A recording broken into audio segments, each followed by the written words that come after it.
Hey there everybody, Nico Scarlet Moon here, and in this video I am actually trying to start off 2020 with getting acquainted with you. And you might remember back in mid-December 2019, just kind of right before the solstice, or maybe it was after the solstice, I posted on the YouTube community page, on the Patreon page, as well as my Instagram and my Facebook. Feel free to ask questions you want to know about me personally, just so I'm not so mysterious and enigmatic, and I'm not really good at just opening up and showing stories and telling stories. Those of you who have ever gotten readings with me know that I do need a jumping off point. I'm not the type of person that can go, let me tell you my story from the very beginning. That does not flow for me. That does not work. So I asked people to give me some prompts, and here they are. I looked over all the questions that were asked, and I took the most common threads and wove them into a survey of 10 questions, or 10 subjects people would like me to discuss. And so, without further ado, here we go. Number 1, the most common or the most frequently asked question in this survey was about my astrology, sun, moon, and rising sign, my birthday, as well as how old I am. This body is 34 years old and was born on September 11th. My sun sign is Virgo, of course, by that reckoning, and my moon sign is Leo, and my ascendant or rising sign is Libra. That's what you got there, guys. I hope that helps you out. Number 2, how long have you been practicing or on your spiritual path? Any precipitating events, synchronicities, or a life-changing event that woke you up? I have actually been practicing when it comes to energy, spiritual practice, magical workings, meditation, spiritual contact, all of that. I have been actively practicing since 1997. I've never really had like an epic story about some great life-changing wake-up event. It didn't happen that way. I was 12 going on 13. I did not have any kind of big life-shaking moment that set me on my path in that respect. I have always had a bit of precognition and ESP. Everyone called it ESP back in the 90s, but extrasensory perception for those of you who might not be old enough to remember.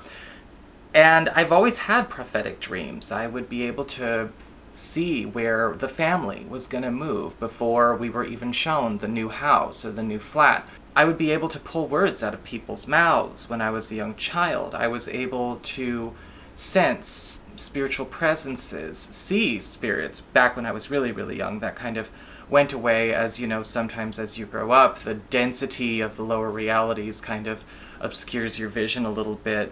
But when it comes to that kind of work or that kind of skill or ability, that's always been on. And so I've never really had any kind of, epic wake-up story or anything like that. I've kind of always been here. When I actually did start practicing and studying things like magic and studying spiritual work and manifestation and spells and meditation and things like that, it was actually prompted through an introduction. My friend Brittany had introduced her to her friend Jared. He was already practicing. He was about a year older than us.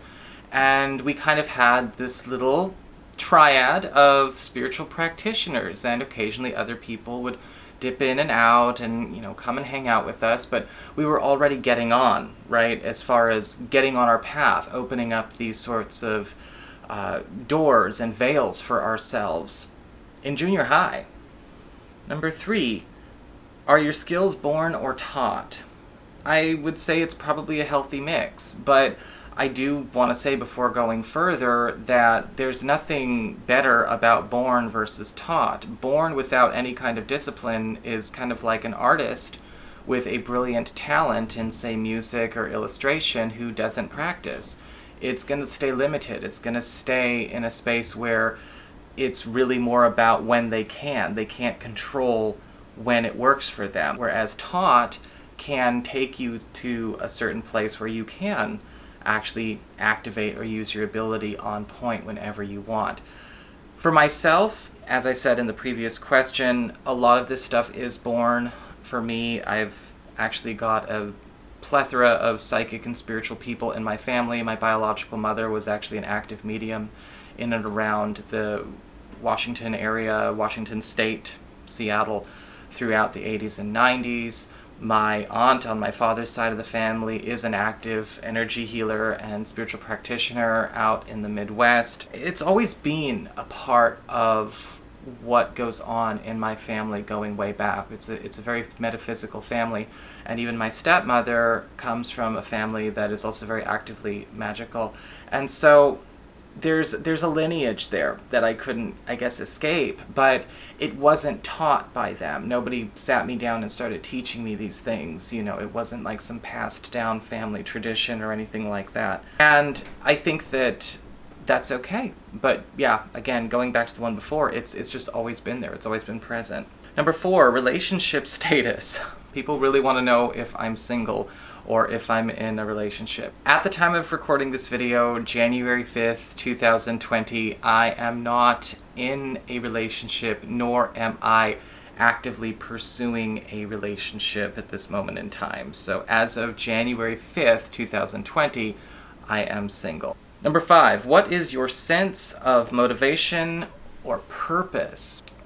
For me, I guess, again, I'm not driven towards a lot of this idea of purpose or life purpose or anything along those lines. When people talk about things like, what's my purpose, what am I supposed to do? To me, that's sort of a coded way of asking, what's the meaning of life? What's the point of being here? And I'd like to draw a divide in that as well. I think the meaning of life and the point of life are actually very different. I don't believe there is actually a meaning of life. I do believe there's a point to it. And I think the point is to evolve and to become a sovereign co-creator, a sovereign creator being in complete power, and also continue to evolve back towards source. I think that is the point that we all came here for. Now, when it comes to my motivation has always been the same. I've always been an outlier. I've never really been somebody who felt at home in the world or in this paradigm or in this matrix or in this reality. Again, I didn't have a wake-up experience. I never was there in that sense. So my motivation is all about, let's dissolve it. Let's get rid of it.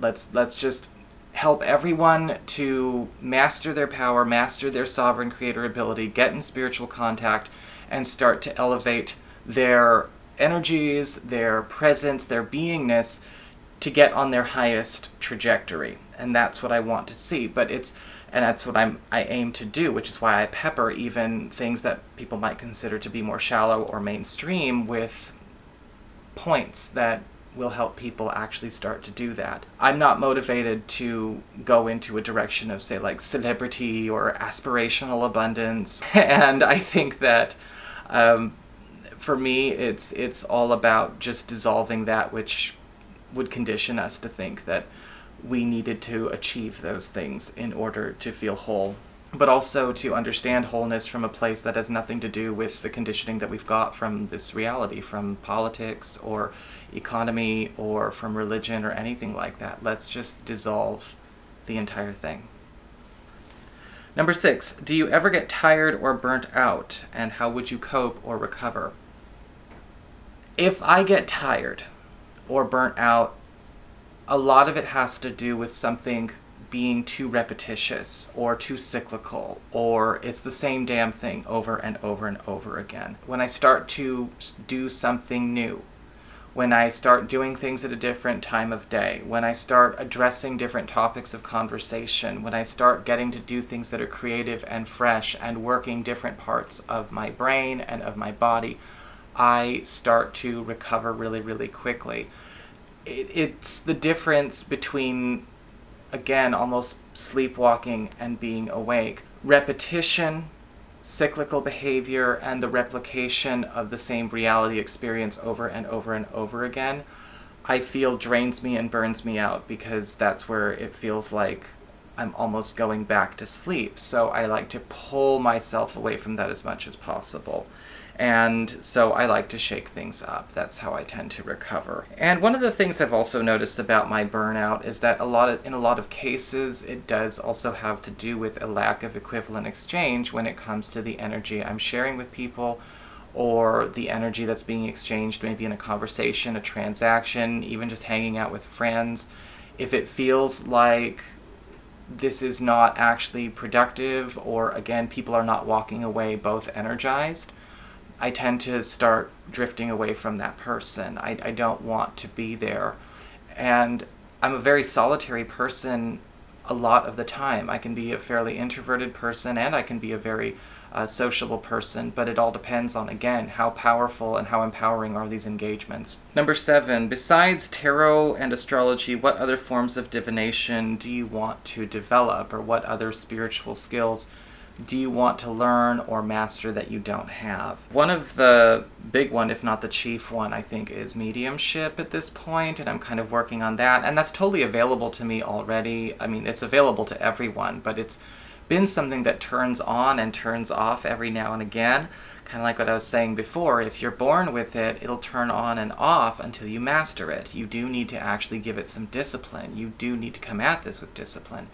And for me, I don't offer mediumship or spirit communication as a service at this time because I want to be able to control when it turns on and off. I'm getting better about it, though. A really cool story that I want to share is one of my favorite experiences with this had to do with a session I was doing for a lady on the phone, by the way, about a malevolent spirit that was actually in her home and was terrorizing, in a sense, her husband and her. And what we kind of found out was that through the examination, or through the communication that I had, like, this wasn't actually like a demon or an earthbound spirit or any kind of lower being. This was actually an elemental. This was an earth spirit, a fairy, right, from the outside. And the spirit told me, look, they destroyed a sacred space. They have desecrated sacred land. And so I was like, did you do any kind of demolition work in your garden recently? Did you make some kind of alteration to that space? And this was a couple of years ago. I can't recall if it was a tree getting chopped down or if it was a stump getting removed or something along those lines. But yes, that had actually happened. And so through kind of playing the mediator between these two, we kind of found a way for there to be peace, and it was, go replace this. Either plant another tree or get like a potted shrub, something of decent size, replace what you took from them, and maybe make an offering, and then peace was made, and everything was okay. And their relationship actually turned into a positive one, so I thought that was actually, that's one of my favorite experiences to share. Number 8, do you think anyone can learn to develop these abilities? Are there people who just cannot? I think, as I've said several times already in this video, anyone can learn to do this. Anyone can actually open up and develop these skills. But there are gates that you have to pass through. And everyone's gates are kind of personal. And of course I'm speaking figuratively. I think one of the biggest challenges that people have is that if they continuously try to go on their spiritual path and practice with the sole motivation of making it all about optimizing a mundane sensibility or something that we might consider to be mundane, they're never going to take it as far as they can go. If your spiritual growth and evolution is motivated by the desire for wealth, the desire for celebrity, love, an escapist bliss, or healing journey, at some point there is going to be a block in how far you can go. Some things don't even turn on if that's your primary motivation. Your motivation needs to be pure. This isn't just about me learning to open my third eye because I want to trip out, or this isn't about me wanting to learn how to manifest so I can go get $1 million. Think about it differently. The reason these things might not be available to you is because you might not be open in the right way. You might not be open to the experience that is actually being offered to you through these growth opportunities. You might not necessarily be open to what else is there, and you have to have it all, right? You can't be like, look, I only came here for the manifestation of abundance class. Once you're in school, you know, those gates open a lot more. And so you've got to be smart about this. There's nothing dangerous, there's nothing negative about it. Sometimes people will have their own blocks show up because they'll enter a healing crisis. And a healing crisis is when we start to have those unpleasant symptoms, unpleasant feelings, unpleasant emotions, because that higher light is clearing them from our being. A lot of people will go, no, this ruined my life. Well, people say that about therapy as well, and people say that about anything that's working out that stuff that's been stuffed down. So that's a gate we all have to pass through as well. But those are the two, I guess you could say, most common reasons I think a lot of people don't succeed, is because they either are having their works informed by something mundane or self-limiting, or they don't follow through with even the challenge aspect of it. And I'm going to be doing a video about healing crises here pretty soon, because I think we all need to get over that. Number 9, what is the most challenging, in your opinion, part of doing what you do online, or is there a most challenging time you can remember since 2013? I would say that probably the most challenging part of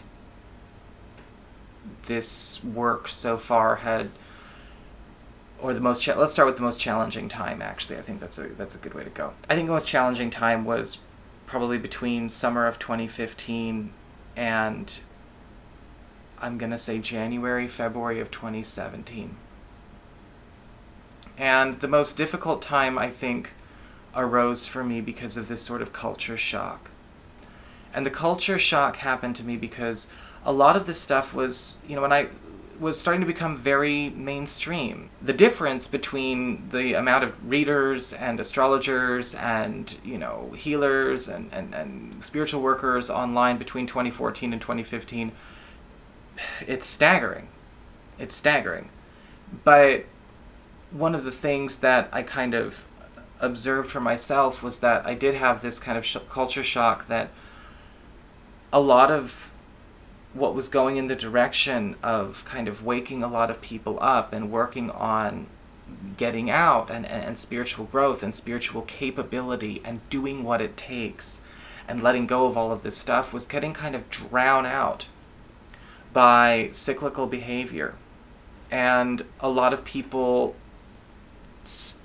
getting geared into this idea of, no, it's about socioeconomic aspirational wealth, or socioeconomic envy, or it's about geopolitical histrionics, or it's about glamour, or it's about, celebrity, and it became this sort of very weird moment where a lot of people kind of stopped on their journey, or maybe they didn't stop, but immediately they were trying to run back and take everything that they learned to apply it to the old paradigm sensibility, and that just doesn't work. I've had such a hard time with it because, again, I couldn't relate to what these people were going through. And again, this is not just online, this is also friends in real life. Because I didn't have the wake-up experience. There was never a point in my life where I developed an attachment or an affinity for the old paradigm or the old sensibility or any era in it. I think that because of that lack, I kind of stood a bit immune. I didn't want that. I didn't aspire to that.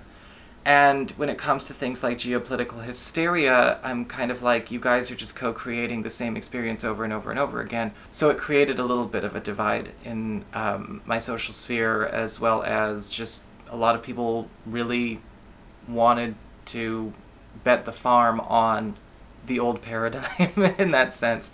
The old reality in that sense. And, there was this big focus on, of course, tribalism and all of this craziness going on, and everyone wanted to have, and the thing is I could understand is because a lot of them were also doing that as sort of a cover for a recovery or therapeutic experience that they wanted to have.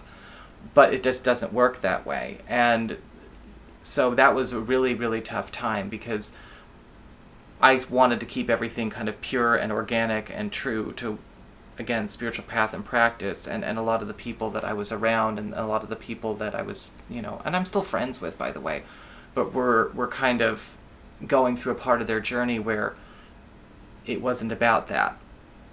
It was about aspirational abundance and geopolitical hysteria, and it was about tribalism and grouping up and the demand to everyone has to have either a sponsor in this or a therapeutic experience. Nico, you're not providing any of these things.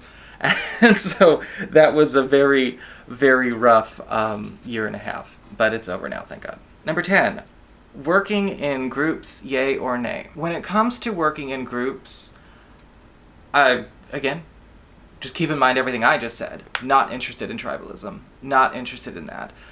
Working in groups, I'm all for it if you can find a group that is co-creating responsibly and not necessarily co-creating anything that you don't want.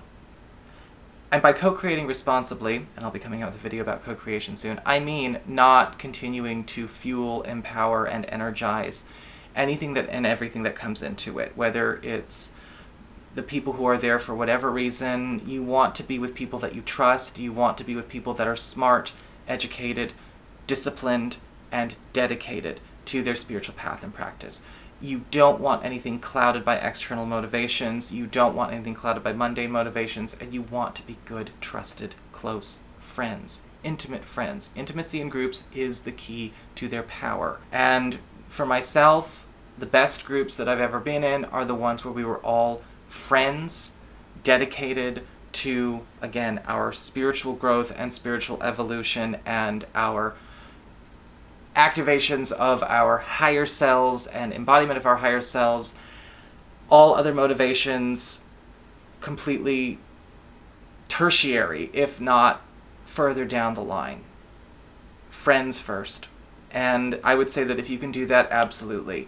But if you're in a situation where you find that maybe there's a co-creation of your reality experience that's also coming from the energy you're sharing with friends and collaborators that are, again, maybe they're going and trying to go back into a lesser reality, or they're trying to gear the group or maybe their motivations into something that is deeply personal and not something they should be trying to work out through or on a group, or it's about co-creating a lesser reality or recreating or replicating a lesser reality, then no.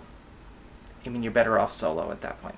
But ultimately, again, if you can find it, that perfect sweet spot when it comes to dedicated, true friends who are, again, their motivations are pure and organic, keep them. So that was 10. The top 10 questions that I was asked over the course of the last few weeks about myself. I hope this gives you some insight into my character, at least at the very beginning of 2020. I'm always dedicated to my own growth and my own transition, so you never know where I'm going to be next. And of course, if y'all ever want to get a session with me, or you're just simply curious about what I offer as far as different services and whatnot, you can go to my website. It's integrativemysticism.com.